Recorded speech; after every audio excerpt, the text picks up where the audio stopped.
que vaut ce monde. Depuis l'an 2000, les émissions de gaz à effet de serre sont à la hausse dans les pays industriels. Résultat, des records de pollution ont été battus en 2005 et le réchauffement climatique est un danger pour l'avenir de la planète. Les pays les plus pauvres sont les plus menacés.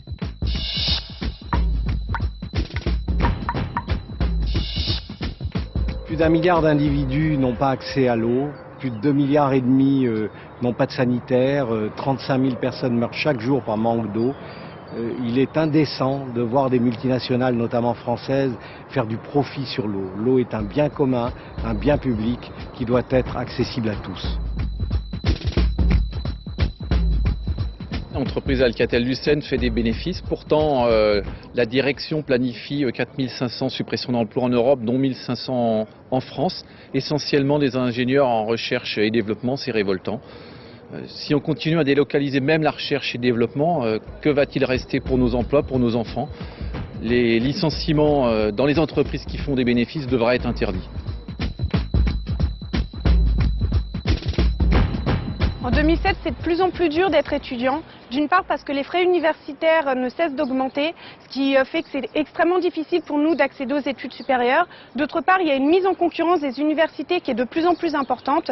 Donc c'est très dur d'avoir un vrai diplôme national reconnu par l'État.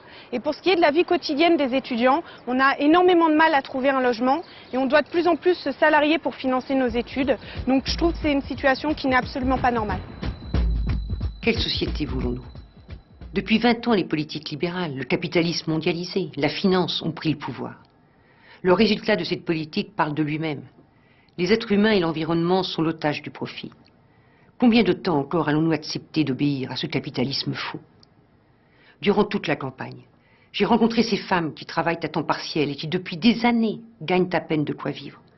J'ai rencontré ces jeunes qui n'arrivent pas à quitter le domicile familial, faute de trouver un logement à un prix abordable.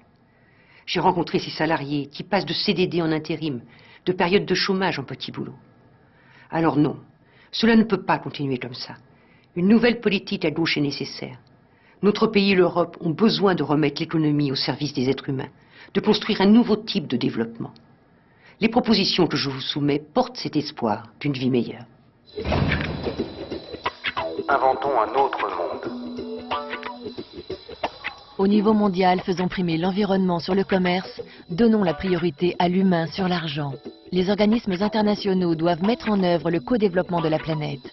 Contre tous les fauteurs de guerre, la France doit porter la voix du droit, notamment celui du peuple palestinien. L'Europe est une belle nécessité. Orientons sa construction vers une harmonisation sociale et démocratique. Nous, citoyens européens, devons avoir plus de droits d'intervention et de décision dans la conduite de l'Union. L'économie doit satisfaire avant tout les besoins humains et écologiques. Une gauche courageuse, ça change la vie. La gauche n'a plus le droit de décevoir.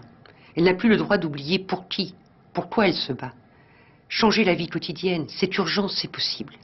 Pour que cela change, 3 bastilles sont à prendre. La bastille de l'argent. Des sommes gigantesques existent. Par exemple, les 98 milliards de profits des entreprises du CAC 40. Je propose une grande réforme de justice fiscale qui pénalise la finance et encourage le travail, les salaires, la recherche, l'investissement utile. La deuxième bastille est celle de l'Union européenne. La gauche doit retirer sa signature du projet de traité constitutionnel pour respecter votre nom lors du référendum de 2005. Avec toutes les forces démocratiques, je propose de relancer le débat pour un nouveau traité dès 2009, dont les priorités seront sociales, démocratiques et écologiques. De nouveaux droits démocratiques en France. Voilà la 3e bastille. Une assemblée constituante devra réduire les pouvoirs présidentiels et accroître ceux du Parlement. Elle instituera la proportionnelle et la parité à toutes les élections. Elle reconnaîtra l'intervention des citoyennes et des citoyens par le droit d'initiative populaire. Le droit de vote et d'éligibilité sera enfin reconnu aux résidents étrangers. Comme vous le voyez, la gauche a des beaux chantiers devant elle. Mais depuis des mois, on veut vous faire croire que le scénario de l'élection est bouclé d'avance. Au premier tour, pour battre la droite et réussir à gauche, donnez-nous la force de défendre ces propositions, cette ambition. Pour une France sociale, pour une gauche courageuse. Le vote utile, c'est celui qui donne la force à vos espoirs. Pour une gauche fidèle à ses valeurs, déterminée à changer la vie, le 22 avril, le vote de gauche, Marie-Georges Buffet.